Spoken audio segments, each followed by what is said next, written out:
नमस्कार, मी पंजाब डक. राज्यामध्ये जसं गेल्या वर्षी 14 तारखेला 13 तारखेला पाऊस आला होता 13 मेला, या वर्षी देखील 14 मेला पाऊस येणार आहे.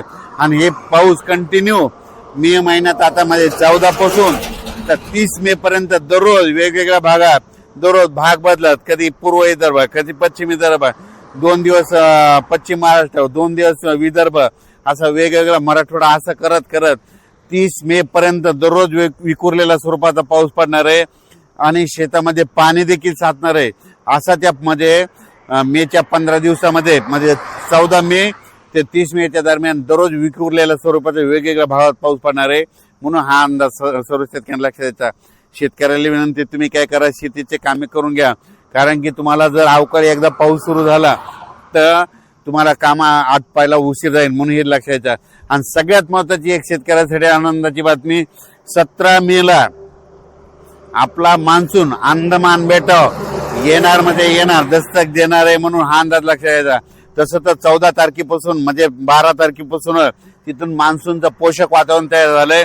पण 17 मेला चांगलं दस्तक देईल आणि मान्सून तिथं दाखल झाला म्हणून असं जाहीर केलं जाईल. म्हणून हे देखील सर्व शेतकऱ्यांना लक्षात येतं.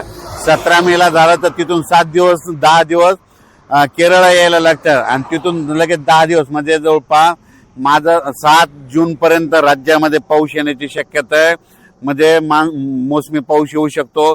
म्हणून हा अंदाज लक्षात येतात. पण राज्यात मात्र मोसमी पाऊस येईल तेव्हा येईल, 7 तारखेला येईल, 7 जूनला येईल. पण त्या अगोदर मात्र 14 मे ते मात्र 30 मेच्या दरम्यान म्हणजे राज्यामध्ये दररोज पूर्व मोसमी पाऊस गेल्या वर्षी जसा पडला तसाच पडणार आहे. म्हणून त्या पावसामध्ये विजेचं प्रमाण जास्त आहे. म्हणून तुम्ही काय करा, विजेपासून स्वतःची काळजी घ्या. त्याच्यानंतर आपली जनावरे झाडाखाली बांधू नका.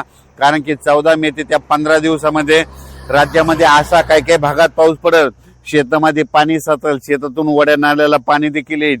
म्हणून हे देखील अंदाज लक्षात. काही ठिकाणी पाणी साचेल, काही मध्ये पेंडवालता पडेल, कुठे रिमझिम पडेल, काही ठिकाणी चांदण्या साचल्यासारखा पडेल, काही ठिकाणी वड्याला पाणी देखील येईल, कुठं शेतातलं पाणी पुढे ढकलं.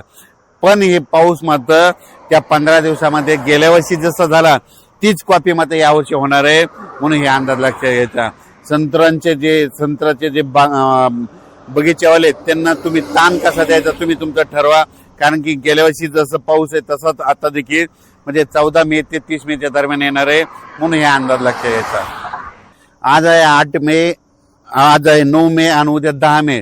आज देखील विदर्भामध्ये वर्धा, नागपूर, भंडारा, गोंदिया, चंद्रपूर, यवतमाळ, वाशिम, हिंगोली, बुलढाणा, अकोला, अमरावती, नांदेड, परभणी, जालना, बीड, धाराशिव, लातूर, सोलापूर, सातारा, सांगली ह्या पट्ट्यामध्ये आज देखील रात्रीच्याला विजेच्या कडकडासह म्हणजे बऱ्याच ठिकाणी जिल्ह्याच्या ठिकाणी बऱ्याच 10-20 गावामध्ये अवकाळी पावसाची हजेरी लागलेली दिसत. म्हणून हे लक्षात घ्यायचं. उद्या देखील अशीच परिस्थिती राहणार आहे. 11 पासून वातावरण निवळणार आहे. म्हणून हे देखील लक्षात घ्यायचं.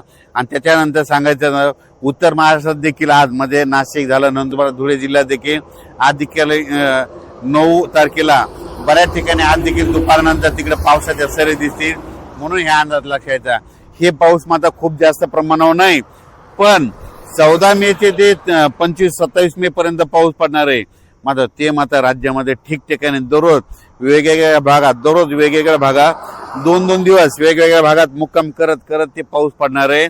आणि शेतकऱ्यांना मशागतीचे कामे करण्यासाठी चांगलं राहणार आहे. आणि जर ज्या ठिकाणी जास्त पाऊस पडला तर एकदा तणाचा उल्पा देखील निघतं.